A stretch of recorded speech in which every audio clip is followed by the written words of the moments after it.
morning, Paradise Valley. Welcome to Coffee with a Cop this morning. Today we have a topic that could impact all of us. The town of Paradise Valley regularly has building permits. In 2020 alone, this is during COVID, the town had 702 building permits with improvements valued at over $178 million. These permits often require hiring a contractor to execute segments of the project. So before starting your next home, the town wants you to understand the safeguards that are available for you. Today we have Jesse Winter and Joe Shikani from the Arizona Registrar of Contractors, who will discuss how to stay safe when hiring a contractor. Thanks for joining us, Jesse and Joe, and please feel free to start your presentation when you're ready. Hey, thank you so much for having us, and good morning. Thank you, sir. Good morning. All right, thank you so much. So first, what we'd like to cover is specifically what is the Registrar of Contractors. You may or may not have heard of who we are. So Joe, what is the Registrar of Contractors? The Registrar of Contractors is a regulatory agency. We regulate approximately 45,000 licensed contractors. Investigations, we do between 6,000 and 7,000 licensed and unlicensed complaints annually. We also refer, the area that I work in is criminal investigations. Unlicensed contracting in the state of Arizona is a criminal offense for the contractor, not the homeowner. And we refer unlicensed cases to local municipalities and to also county prosecutors for prosecution. We have a residential recovery fund, which helps if you hire a licensed contractor to recoup some of your losses. And our agency is 90% funded by licensing fees, which means we do not take any get paid from the general fund from the state. We are paid by the licensing fees of our contractors that we regulate. And so if I was to hire someone to build a house or remodel or repair my home, who needs to be licensed? Does the company have to be licensed by the Registrar of Contractors? Yes, there is an exemption in Title 32 that says that if a contractor works under $1,000 total materials and labor, they do not need to be licensed. It's called a handyman exemption. However, the job cannot be split up or broken up. For example, if you're doing a $32,000 kitchen remodel and you hire a kid next door to come and install your cabinets for $200, the price of that $200 project is actually the $32,000 kitchen remodel. That next door neighbor that you hired to do that would be an unlicensed contractor and would be punishable under Title 32 for contracting without a license. So it has to be a total job and material has to be over $1,000, requires a license, or if a building permit is required on a project, then you can't do any dollar amount, and a licensed contractor would be required for that project. The other part of the $1,000 for the handyman exemption is that if the contractor handyman does not present a business card to you that discloses his unlicensed status to you at time of contract, they cannot work even under the handyman exemption.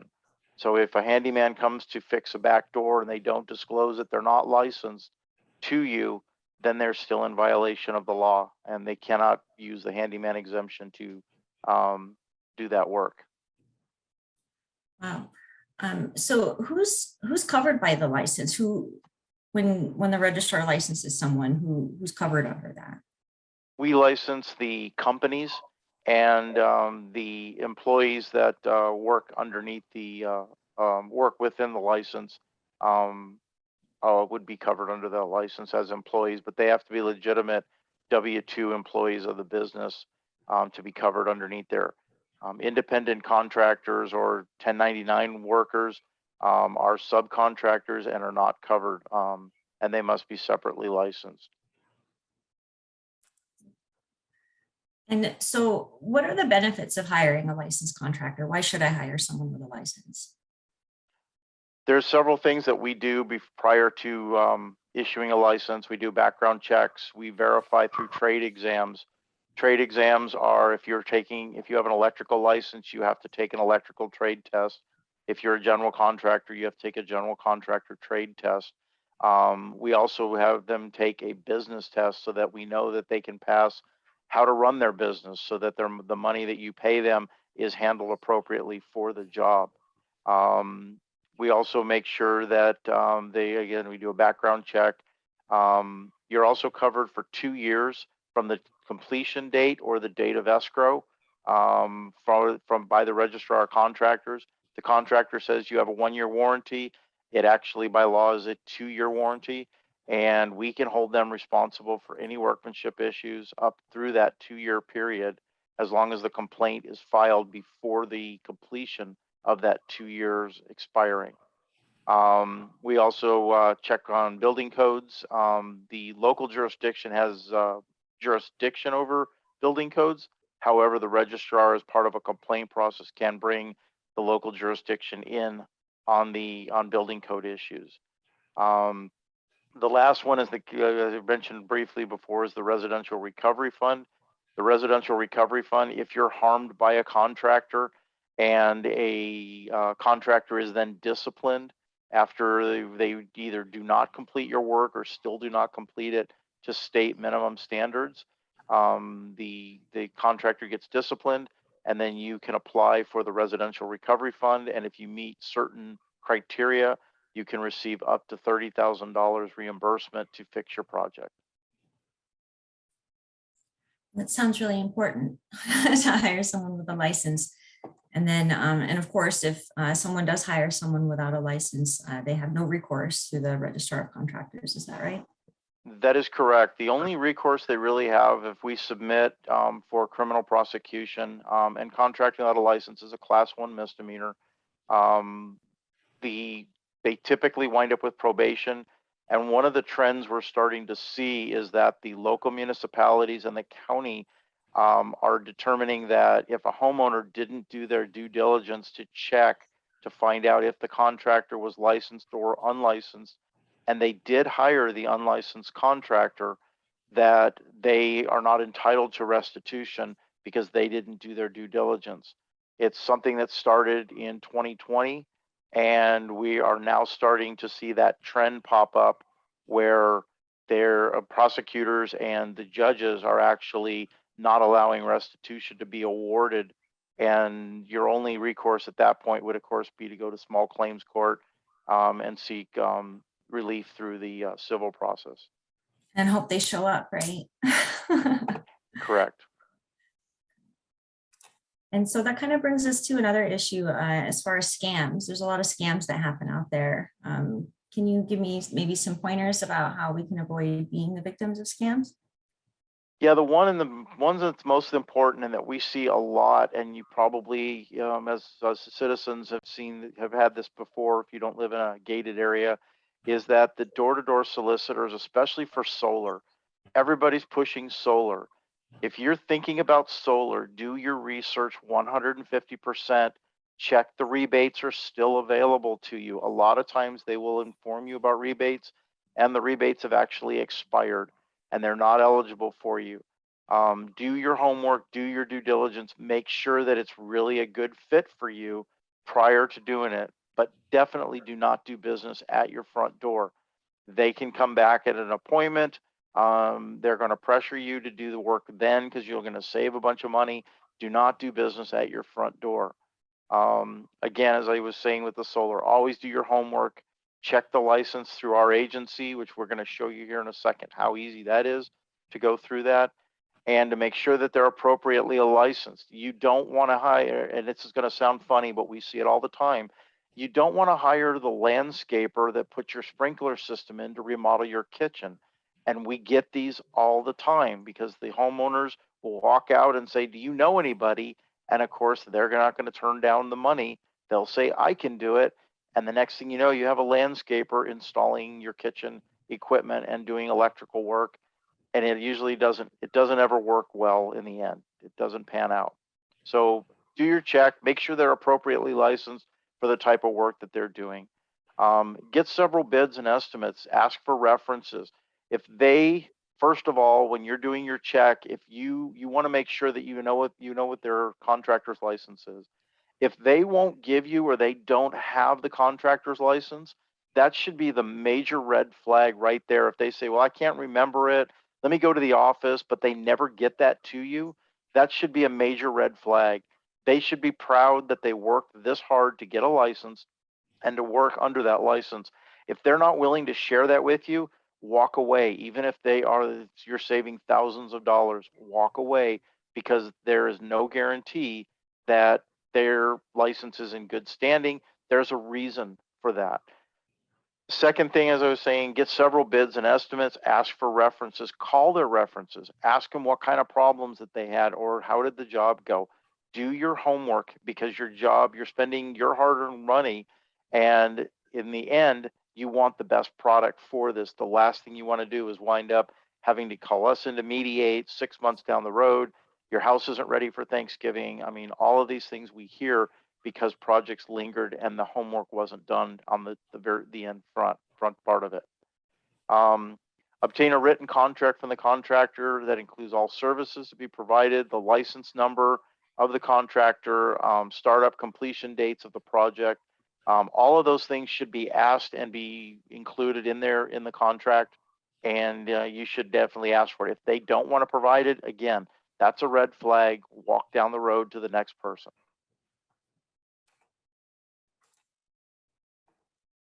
And so regarding checking the status of a license, what is that process like?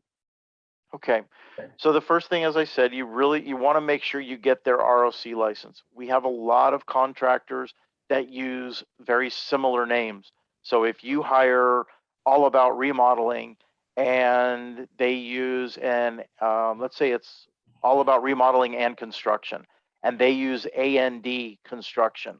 If another company comes in and does All About Remodeling and uses the ampersand Construction, those actually are two different businesses. And if you don't know that one uses the word AND and one uses the ampersand, that right there could throw you. You could wind up doing checks on the wrong license. So you really want to start with their license number right from the start. And again, if they don't want to provide it, red flag, go to the next contractor. When you get that ROC number, it should be on any of the written bids and the estimates that were provided, or verbally get that from them. The next thing you want to do is you can go to roc.az.gov, and there's a tab at the top that we're going to show you that says click on a license, and then you can do the search tool.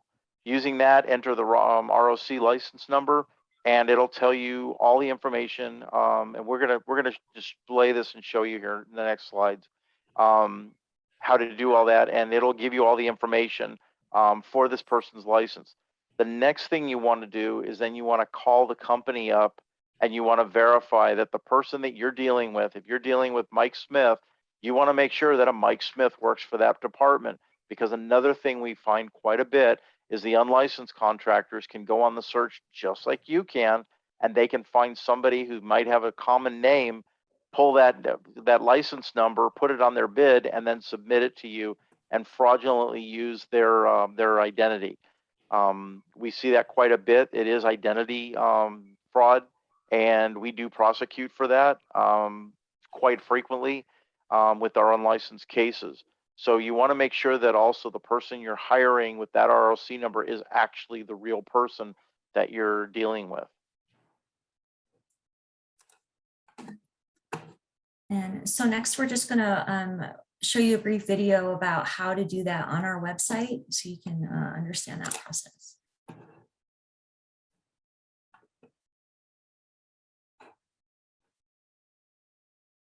This video will cover how to check the status of an Arizona Registrar of Contractors license. To check the status of a license, go to www.roc.az.gov and click Check a License.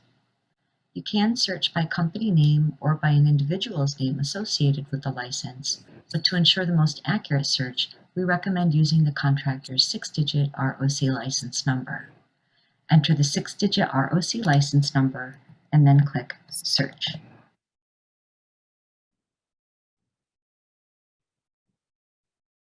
The matching license number and status will appear under the search bar. You'll also see listings for any other licenses that the company holds. In order to access details for the license, such as contact information, bond information, and complaint history, you can either click on License Number or on More Info. On the License Details page, you'll see the ROC number listed at the top. Make sure the status of the license is active. We recommend calling the phone number on file to make sure the person you're contracting with is an employee of the company and not someone who's fraudulently using someone else's ROC license. You should click on the license classification and description and read the scope of the license to make sure it covers the type of project that will be performed. If you're not sure, give us a call. You can confirm the date the license was first issued, as well as the date it is due for renewal. The qualifying party for the license and any persons who are associated with the licensed company will be listed in this section, followed by complaint information. If there are any opened, disciplined, or resolved or settled cases, they'll be indicated here, and you can click on the information button for additional details. You can also file a public records request. Bond information is located at the bottom of the page and includes the name of the company that's issued the bond, the amount of coverage available, as well as the status, which should state active. If you have any questions about licensing, please call the Registrar of Contractors at 877-692-9762. And so because this is such an important issue, we've dedicated 3 slides to making sure that you know how to check a contractor's license. And so just to reiterate the information that was just covered in the video. So when you go to our website and you open up that details page, you'll see their ROC license number. They're listed at the top. And then you'll see the status. And so what you want to look for if you're going to hire someone is that green active status. And then, as Joe was mentioning, make sure to call that number and ask them if the person that you're contracting with is actually an employee of that company.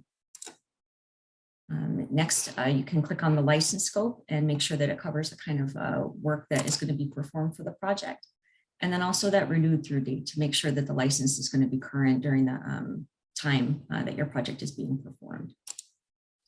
The qualifying party and personnel are listed there in the center. The qualifying party is the person who has the knowledge and experience in order to qualify the company for the license to kind of manage the projects that are performed under that license. So that's who that is. And then next you have any of the complaint history. So if there's anything there, you'd be able to click these little information buttons and read some information. And then you can also file a public records request with us for any additional details about that. And then make sure that bond status is active. And so that is the process for checking the license. And of course, give us a call if you're not sure about how to do that. Jesse, let me also add into there. One thing I failed to mention, folks, is that a license number with the Registrar of Contractors is going to be 6 digits. It will be ROC with the number sign and then the 6-digit number. Any deviation or abbreviation of that, if they have something in front of it like B1 with they're talking about their license classification that's included, but it should be a 6-digit number. That's all we use. If it's longer than 6 digits, one of the common scams that an unlicensed person will use is they'll say they're licensed and bonded and they'll put a license number, and it usually coincides back to where they live to be a city business license, not a contractor's license. So if it's longer than 6 digits, it's fraudulent, they're unlicensed, or they don't know how to run their business practice very well. Either way would be a red flag that you would probably want to move to the next contractor. That's great information. And so there's no guarantees that even if they have a license that everything is going to be perfect with my project. So what happens if I do hire someone with a license, but something goes wrong with the project? What happens then?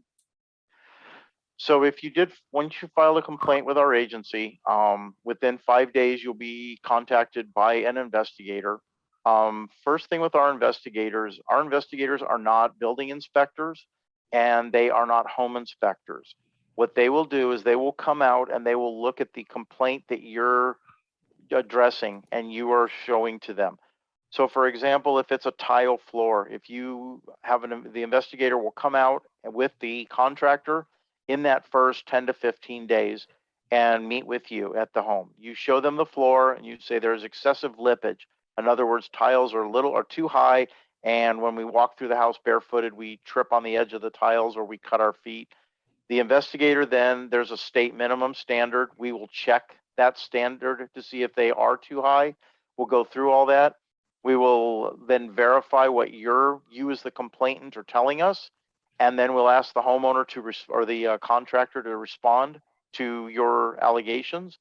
And at that point, the investigator will then leave and go back to the office after looking at all the complaint items. They will then look at the state statutes, do their research, and determine if this is a state workmanship issue. Once we determine that it is either a state workmanship issue, then we will issue a directive to the contractor to come in and fix the work. Right now, we are on 15 days. During COVID, we were allowing 30 days to fix the work. We are currently back to the 15-day status. I'm not sure if we'll be extending that with everything starting to reappear now, but currently we're at 15 days. So the contractor in 15 days, usually most of the contractors, probably 99% of our complaints, they get right in there, they fix it, no problem, everything's good. We come out and do a second compliance inspection. At that compliance inspection, we re-verify those complaint issues, everything's good, we close the complaint, everybody goes home happy.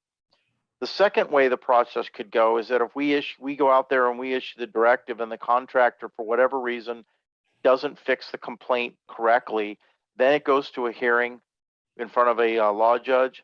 You and the contractor and the investigator will go to the hearing. Everybody will testify. The law judge then will make a decision, and that's when the contractor then if he gets disciplined, he or she gets disciplined, then at that point is when you would be open to the Residential Recovery Fund to apply to hire another contractor to come in and fix the work and being reimbursed up to the $30,000 by the fund. The other way the complaint could go is if we come out and look at it and it may be lippage, on the example I used to you, but it meets the minimum state standards, then the investigator would close the complaint and would send you notifications telling you that it met the minimum state standards for workmanship issues at this time. And so it sounds like communication is something that would be really important, just making sure to stay in communication with the contractor. That is correct. And we really like to see that right from the start. A lot of times by the time we get involved, both parties are very upset with each other. They've tried to work through things and the situation is quite volatile. We really, even during our part of the process, the communication between the contractor and the homeowner is very, very important in resolving these issues. That is our goal. Our goal is not to discipline people. It is not to dismiss complaints. Our goal is to have the parties work this out together, and we kind of form an intermediate bond down the middle that we are trying to set you guys, get you straight and get you on the right path to completing your project so that everybody can go away happy. And so I've heard a lot about material shortages going on, and that's just across many different industries. What happens with my project if I'm impacted by that? And that is correct. We're starting to see the backlash from the 2020 when people were not in the warehouses and in the manufacturers and in the forest cutting down trees to make wood products. We're starting to see that quite a bit. And that is something that again, the communication between yourself and your contractor are important. Also, patience is going to come into play. There's a lot of things that we cannot have jurisdiction on.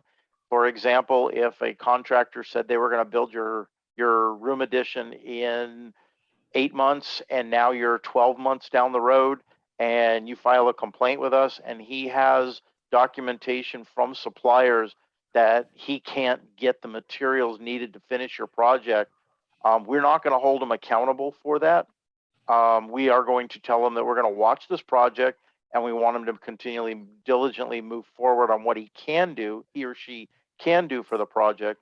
However, we are not going to discipline them due to a material shortage. The other part of this that we also have to take into account is that with communication process between you and between the contractor, is that you really need to, again, have the patience to work with them through these times, and they'll get out there as much as they can. Now, if the contractor's dragging his feet, the suppliers are not telling them that they can get these products, items like that, then of course we're going to move forward in disciplining them. But if the contractor is trying to do the right thing and it's just a delay of materials, we will probably bow out of that scenario and just tell everybody to continually work together on the project.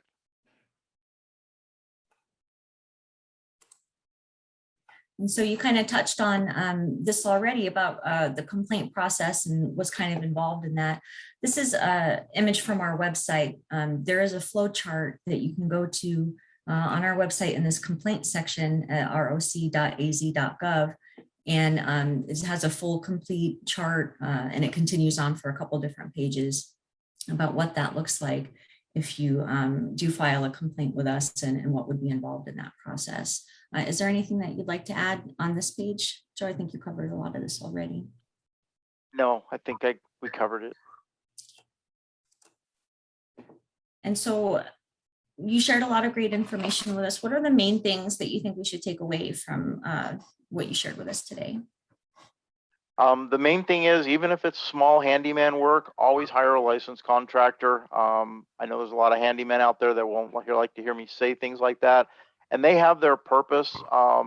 But again, one of the biggest things with a handyman is that they might tell you they're licensed and insured, but if there's something happens on your property, most of these people are living job to job, or one job pays the other, and they do not have insurance. So if they fall off a ladder at your house, your homeowner's insurance is going to take a hit. Licensed contractors have to have license. They have to have a bond to cover them. You're covered for 2 years. So even if it's a small project, you might pay more than a handyman, but the security that you get, that the job will be done right. If it's not done right, we can help you get the job done correctly, and you will be protected from your insurance, their insurance. It's just all around. You win by hiring a licensed contractor in this situations. Check that license. And so I think there's some questions that we had gotten in the chat. And if that's okay, Stephen, is this the time that we would address those? Yeah, let's go ahead and we'll read through these questions that we've gotten and see who has the answers for these ones. The first question that I have here is, does the lack of BBB accreditation indicate anything for a high-end builder? I would have to say no to that question. The Better Business Bureau, we work very well with them in a lot of the outlying jurisdictions, as well as here in Phoenix, with helping them and their consumers file complaints against unlicensed contractors. But the fact that a contractor chose not to subscribe or belong to the BBB doesn't necessarily reflect on their business model. Joe, if somebody had a complaint inside the with the Arizona Registrar of Contractors, would that complaint is it only indicated if it's substantiated, or could anybody file a complaint on a business? Anybody could file a complaint on the business, but it only gets dinged on the website where Jesse showed you under discipline, if in fact we verify that the complaint item is there. So when we were talking about the example with the tile floor, if we go out and look at it and the tile floor meets the minimum standards, that would never show up on the contractor's license. It would just get dismissed. If indeed it did have disciplinary work and he fixed it, it would show up as discipline. However, it would show up at he had disciplined, but it was corrected, and he was not disciplined. It was just brought to. There was a complaint filed, and the contractor resolved it, I believe is the way the verbiage that it would say in that situation. The only time that it'll show that there is a disciplinary is if it goes to a hearing and we actually do, in fact, suspend their license for a amount of time. Another question that we have here is a resident had asked if their house is insured, it needs to have work done for an insurance claim. Are they required by law to use the contractors that are suggested by the insurance company, or could they find their own? No, they can find their own. I know that some of the insurance companies they do extra vetting. The insurance company that I personally go through, USAA, they actually do background checks on all employees, which is the Registrar of Contractors only does background checks on the qualifying party that's applying. The employees, we do not check them, whereas the insurance company that I referred to, they go the extra step and they require drug and background checks on all employees in order to fall under their insurance umbrella. And then that insurance umbrella with my company actually gives them a 3rd year of protection for that they hold the contractor accountable. So sometimes they have those caveats to use their people, but no, there is nothing that says you have to use the contractor that's recommended. And that actually is a good point, Stephen, if I can elaborate a little bit farther. With all the storm damage that we get through the monsoon season, a lot of times people will come to your front door, knock on it and say, we noticed you had some hail damage in the area. We'd like to look at your roof.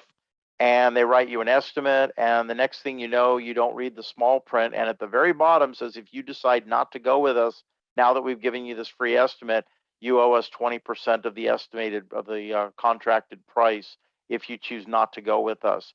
So be very careful again, working at the door, storm chasers that are out there.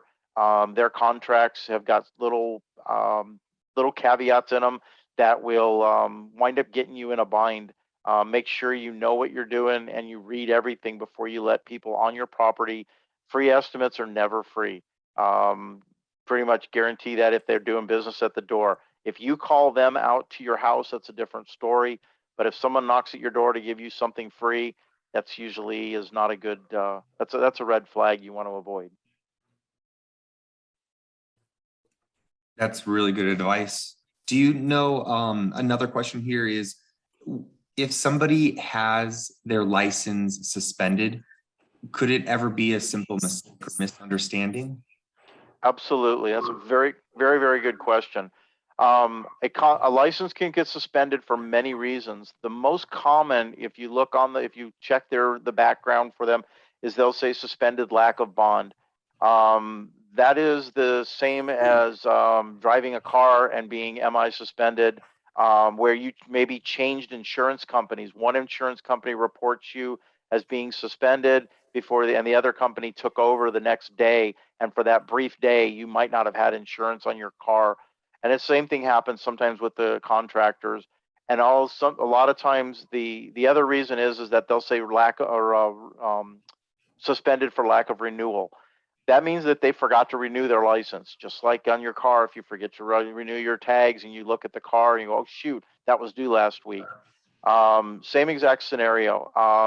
Sometimes if you've got a contractor that you want to work with and those are the situations and you want to work with them, call them up, because that's what we do sometimes when we find them, and we call them up and say, hey, we just happened to drive by your job site. We checked your license and it's suspended and you're out working. And they're like, oh shoot. And then they run down to the office, they pay the fee and do it. They just forgot. And it's just a business error that might do it. And they need that reminding again, but do not contract or sign a contract with them while they are suspended. If you do that, you are not eligible for the residential recovery fund. So make sure that their license is in good standing prior to signing that. If you sign it and they say they're going to run down there and you sign the contract and they don't go for 2 days, you signed a contract while they were suspended, you're not eligible for the residential recovery fund. So yes, it could be a simple mistake. However, they still cannot enter into any new agreements while their license is suspended.